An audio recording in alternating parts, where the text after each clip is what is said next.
வாழ்க்கையில் ரொம்ப சக்ஸஸ்ஃபுல் ஆனோம்னா உங்களோட காம்பவுண்டிங் ரேட் வந்து உங்கள் இன்ஃப்ளேஷன் ரேட்டோட ஜாஸ்தி இருக்கணும். காம்பவுண்டிங்னா என்ன முதல்ல சொல்லிடுறேன். சப்போஸ் உங்கள்கிட்ட யாரோ ஒரு மாம்பழம் கொடுக்குறாங்கன்னு வச்சுக்கோங்க. அந்த மாம்பழத்தை நீங்கள் அறுத்து சாப்பிட்டுட்டீங்க. அந்த கொட்டையை வீட்டுக்கு பின்னாடி நிறைய இடம் இருக்குன்னா நீங்கள் அங்கே நட்டு வைக்கிறீங்க. ஒரு 5 வருஷத்தில் திரும்பி மாங்காய் மரம் மாங்காய் காய்ச்சி திரும்பி மாம்பழம் கொடுக்கும். பல மாம்பழங்கள் வரும்.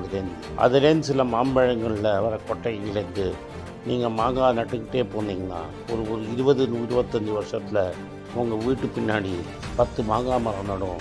பல ஆயிரம் மாங்காய்கள் வரும். இதெல்லாம் ஒரு கொட்டை மாங்காயிலேருந்து வந்தது.